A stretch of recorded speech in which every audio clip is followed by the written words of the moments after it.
కాసేపట్లో మహబూబ్ నగర్ జిల్లా మిడ్జిల్ కు చేరుకోనున్నారు తెలంగాణ సీఎం రేవంత్ రెడ్డి. 20 ఏళ్ల రాజకీయ ప్రస్థానం సందర్భంగా మిడ్జిల్లో భారీ బహిరంగ సభ ఏర్పాటు చేశారు. అయితే మిడ్జిల్లో రేవంత్ రెడ్డి సభకు వర్షం అడ్డంకిగా మారే అవకాశం ఉంది. ఇప్పటికే అక్కడ భారీ వర్షంతో సభ ప్రాంగణం తడిచి ముద్దైంది.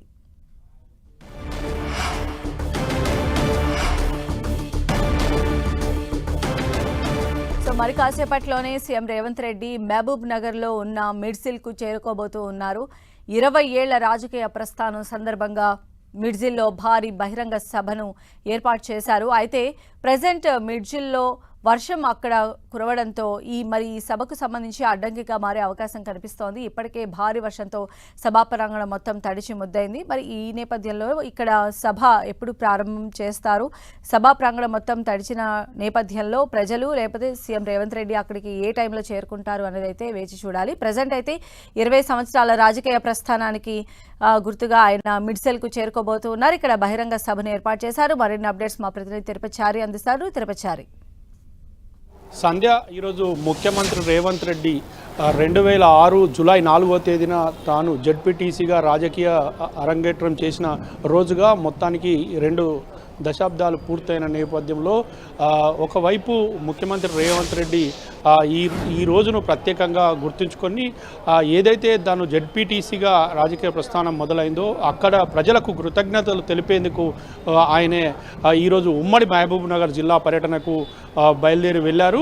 హైదరాబాద్ నుంచి ఆయన హెలికాప్టర్లో బయలుదేరదామని ముందు అనుకున్నప్పటికీ వాతావరణ పరిస్థితులు అనుకూలించకపోవడం, అక్కడ మేడ్చిల్లో వర్షం కురుస్తూ ఉండడంతో ఈ పర్యటనను ఇక బై రోడ్డుగా మార్చారు. రోడ్డు మార్గాన ఆయన ఇప్పుడు వెళ్తున్నారు. ఊరుకొండపేట గ్రామానికి చేరుకోబోతున్నారు. మరి కాసేపట్లో ఊరుకొండపేట గ్రామానికి చేరుకుంటారు. ఆయన అక్కడ చేరుకున్న తర్వాత ప్రత్యేకంగా అక్కడ ఆంజనేయ స్వామి టెంపుల్ను సందర్శిస్తారు. అక్కడ ఆయన ప్రత్యేక పూజలు నిర్వహిస్తారు. అనంతరం ఆ ఆంజనేయ స్వామి టెంపుల్లో అభివృద్ధి కార్యక్రమాలకు శంకుస్థాపనలు చేస్తారు.